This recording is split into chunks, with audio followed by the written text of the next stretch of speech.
അവിടെ ഗന്ധർവന്മാരുണ്ടാവും എന്ന്. കിച്ചുവിൻ്റെ വലിയ കാര്യത്തിലുള്ള സംസാരം കേട്ട് കണ്ണൻ അവളുടെ അടുത്തേക്ക് പടികൾ ഇറങ്ങി വന്നു. അവളുടെ കാലിലുള്ള ബാക്കിയുള്ള ചേറ് വെള്ളം ഒഴിച്ച് കഴുകി കൊടുത്തു. പിന്നെ നിവർന്ന് അവൾ ചേർന്ന് നിന്ന് ചെവിയിലായി പറഞ്ഞു, ഈ ഗന്ധർവൻ ഉള്ളപ്പോൾ വേറൊരു ഗന്ധർവനും എൻ്റെ പെണ്ണിനെ നോക്കുക പോലുമില്ല. കിച്ചു കണ്ണൻ്റെ മുഖത്തേക്ക് നോക്കി. പിന്നെ അവൻ്റെ മീശ പിടിച്ചു വലിച്ച് ഒറ്റ ഓട്ടമായിരുന്നു. വേദന കൊണ്ട് കണ്ണൻ കാറി വിളിച്ചു. അവളുടെ പിറകെ ഓടി. ഈ സമയം യദു തൻ്റെ പെണ്ണിനെയും കൊണ്ട് മുറ്റത്തെ മാവിൻ ചുവട്ടിൽ ഇരുന്ന് സുള്ളുകയാണ്. കല്യാണത്തിന് ഇനി ഒരാഴ്ചയേ ഉള്ളൂ. കിച്ചുവിനും അമ്മുവിനും കല്യാണത്തിൻ്റെ മുൻപുള്ള ന്യൂജൻ പാർട്ടിയിലൊന്നും വലിയ താല്പര്യമില്ല. അവർക്ക് തുള്ളിച്ചാടി നടക്കാൻ പറ്റുകയില്ലല്ലോ. ഒരുങ്ങിക്കെട്ടിയിരിക്കണ്ടേ, അതുതന്നെ കാരണം. പിന്നെ പാറുവിൻ്റെ നിർബന്ധം കാരണം കല്യാണത്തിന് മുൻപുള്ള എല്ലാ പരിപാടികളും ഒരു ഫോട്ടോഷൂട്ട് പോലെ ചെറുതാക്കി തീരുമാനിച്ചു. മുത്തശ്ശി 2 വലിയ പെട്ടികളുമായി അകത്തളത്തിലെത്തി. കല്യാണം പ്രമാണിച്ച് എല്ലാവരും തറവാട്ടിലാണ്. അമ്പാട് വീട്ടിലെ കാര്യമായിട്ട് മോടി കൂട്ടാനൊന്നുമില്ല. പെയിൻറ്റിങ് മാത്രം കഴിച്ചു. തറവാട് വീട്ടിൽ യദുവിൻ്റെ റൂം ഒന്നുകൂടി വിപുലീകരിച്ചു. കിച്ചുവിൻ്റെ റൂമിൽ കണ്ണിന് വേണ്ട ചില്ലറ വിപുലീകരണവും ചെയ്തു. മുത്തശ്ശി ഒരു പെട്ടി കിച്ചുവിനും 1 അമ്മുവിനും നൽകി. ഇത് മുത്തശ്ശി എൻ്റെ മക്കൾക്ക് കരുതി വെച്ചതാണ്. പണ്ട് പാറുവിന് കൊടുത്തതുപോലെ 30 പവനുണ്ട് രണ്ടാൾക്കും. മുത്തശ്ശിയുടെ ഇഷ്ടത്തിനനുസരിച്ച് വാങ്ങി വെച്ചതാണ്. മക്കൾക്ക് വേണമെങ്കിൽ മാറ്റിയെടുക്കാം. കിച്ചുവും അമ്മുവും പെട്ടി തുറന്നു നോക്കി. രണ്ടാൾക്കും ഒരേ മോഡലിൽ തന്നെ എല്ലാ ആഭരണങ്ങളും, ഇറക്കമാല മുതൽ വളകളും കുലുസും മോതിരവും എല്ലാം ഉണ്ട്. ഇത് കണ്ടതും രണ്ടാളുടെയും കണ്ണുകൾ നിറഞ്ഞുപോയി. അവർ എഴുന്നേറ്റ് മുത്തശ്ശിയുടെ കവിളിലും മുത്തി. കണ്ടു നിന്നവരുടെ കണ്ണുകളും ഈറനണിഞ്ഞു. ശങ്കരനും രാജിയും ഇതെല്ലാം കണ്ട് ഒരു സൈഡിലുണ്ട്. കല്യാണം ദിവസം വന്നെത്തി. വലിയൊരു ഓഡിറ്റോറിയത്തിൽ ഈവൻറ്റ് മാനേജ്മെൻറ്റിൻ്റെ നിയന്ത്രണത്തിലായിരുന്നു കല്യാണം. വധൂവരന്മാർ അതീവ സുന്ദരന്മാരായി കതിർ മണ്ഡപത്തിൽ മുതിർന്നവരുടെ എല്ലാം അനുഗ്രഹം വാങ്ങിച്ച് ഇരിക്കുവാണ്. പൂജാരി പൂജിച്ച താലി വരന്മാർക്ക് നൽകി. സെയിം മുഹൂർത്തത്തിൽ ഇരുവരും വധുവിന് താലി കെട്ടി സിന്ദൂരം തൊടുവിച്ച് തങ്ങളുടെ പ്രണയസാഫല്യം പൂവണിയിച്ചു. പിന്നെ ഫോട്ടോ എടുക്കലിൻ്റെ തിരക്കിലായിരുന്നു. ഗംഭീര സദ്യ കഴിച്ച് എല്ലാവരും അമ്പാട്ടേക്ക് പോവാനുള്ള ഒരുക്കത്തിലാണ്.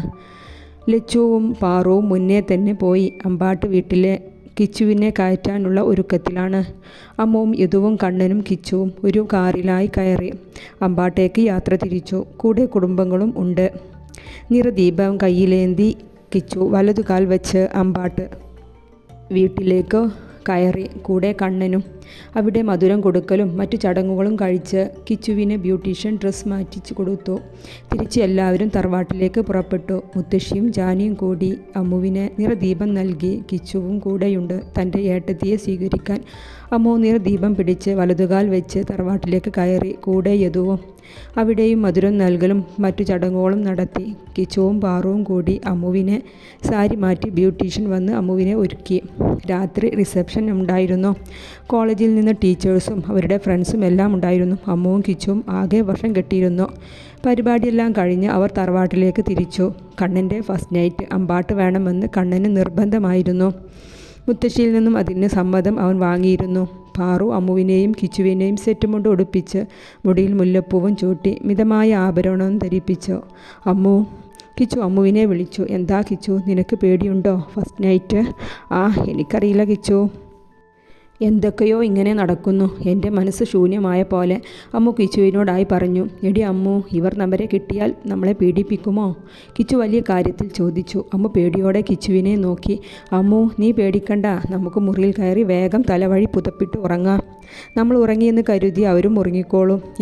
എങ്ങനെയുണ്ട് എൻ്റെ ഐഡിയ? കിച്ചു ഷോൾഡർ പൊക്കി ചോദിച്ചു. കണ്ടറിയാം, അമ്മു മേലോട്ട് നോക്കി പറഞ്ഞു.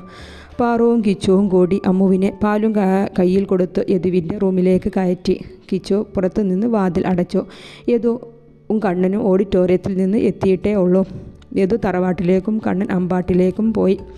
അമ്മുവിന് ഒരു വിറയൽ പോലെ. അവൾ വേഗം പാൽ ടേബിളിൽ വെച്ച് ചുറ്റും നോക്കി.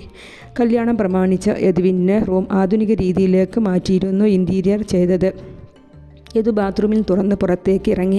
ഒരു ഷോർട്ടും ടീഷർട്ടുമാണ് അവൻ ധരിച്ചിരുന്നത്. ഡോർ തുറക്കുന്ന ശബ്ദം കേട്ട് അമ്മു അങ്ങോട്ടേക്ക് നോക്കി. യദുവിനെ കണ്ടതും അവൾ പെട്ടെന്ന് തിരിഞ്ഞു നിന്നു. ഏതൊരു പുഞ്ചിരിയോടെ അവളുടെ അടുത്തേക്ക് വന്നു പിന്നിൽ നിന്ന് ചേർത്ത് പിടിച്ചു. ഇത് പിടിച്ചതും അമ്മു ആലില പോലെ വിറക്കുന്നുണ്ടായിരുന്നു. ഇത് പെട്ടെന്ന് പിടുത്തം വിട്ടു അമ്മുവിൻ്റെ മുന്നിലായി വന്നു നിന്നു. അമ്മു കണ്ണടച്ച് നിൽക്കുകയാണ്. യദു അവളെ തന്നെ നോക്കി നിന്നു. ഗോൾഡൻ സെറ്റ് മുണ്ടിൽ സുന്ദരിയായി നിൽക്കുന്ന തൻ്റെ പെണ്ണിനെ അവന് ഇറുകെ പുണരാൻ തോന്നി. പക്ഷേ അവളുടെ പേടിച്ചരണ്ട നിൽപ്പ് കണ്ടതും അവൻ സ്വയം കൺട്രോൾ ചെയ്തു. അമ്മു, യദു അവളെ വിളിച്ചു. അവൾ ഒന്നു മൂളിയതേ ഉള്ളൂ, കണ്ണു തുറന്നില്ല. യദു അവളുടെ കൈകൾ കൂട്ടിപ്പിടിച്ച് എന്നിട്ട് പറഞ്ഞു, എൻ്റെ പൊന്ന് പേടിക്കണ്ടട്ടോ, ഏട്ടനൊന്നും ചെയ്യില്ല, എൻ്റെ പെണ്ണ് കണ്ണു തുറക്ക്. അമ്മ മെല്ലെ കണ്ണു തുറന്നു. തന്നെ തന്നെ നോക്കി നിൽക്കുന്ന യദുവിനെ കണ്ട് അവൾ നാണത്തോടെ തല താഴ്ത്തി. യദു അവളുടെ താടിൽ പിടിച്ച് മുഖം ഉയർത്തി. എൻ്റെ പെണ്ണ് ഇന്ന് വളരെ സുന്ദരിയായിരുന്നു. കല്യാണ ക്ഷീണം ഉണ്ടാകും. എൻ്റെ പൊന്ന് കിടന്നോ, പറയേണ്ട താമസം. അമ്മു കട്ടിലിൽ കയറി പുതപ്പ് വലിച്ചു മൂടി ഒറ്റ കിടത്തം. യദു അന്തം വിട്ടു നിന്നു. പിന്നെ മെല്ലെ അവളുടെ അടുത്തേക്ക് ചെന്ന് പുതപ്പ് മുഖത്തു നിന്ന് മാറ്റി. പെണ്ണ് കണ്ണടച്ച് കിടക്കുകയാണ്. അല്ല അമ്മൂട്ടി, ഈ പാല് കുടിക്കണ്ടേ? ഫസ്റ്റ് നൈറ്റ് ചടങ്ങ് എന്തുകൂടി ബാക്കിയുണ്ട്. അമ്മു കണ്ണുകൾ തുറന്ന് എഴുന്നേറ്റിരുന്നു. പാല് എടുത്ത് യദു അവളുടെ അടുത്തേക്ക് വന്നിരുന്നു. അവൻ അല്പം കുടിച്ച് അവളുടെ ചുണ്ടിലേക്ക് അടുപ്പിച്ചു. അവൾ അല്പം കുടിച്ചു. മുഴുവൻ കുടിക്കുക അമ്മൂട്ടി, ഇന്ന് മുഴുവൻ നിന്നതല്ലേ, ക്ഷീണം മാറട്ടെ. അവൾ ഒറ്റ വലിക്ക് പാൽ മുഴുവൻ കുടിച്ച് അവൻ്റെ മുഖത്തേക്ക് നോക്കി. അവൻ അല്പം വെള്ളം എടുത്തു കൊടുത്തു. അതും അവൾ കുടിച്ചു. ഇനി എൻ്റെ പൊന്ന് കിടന്നു. ഇത് മറു സൈഡിൽ വന്ന് കിടന്ന് പുതപ്പിനുള്ളിലേക്ക് കയറി അവളെ പിന്നിലൂടെ കെട്ടിപ്പിടിച്ച് ഉറക്കത്തിലേക്ക് നീങ്ങി.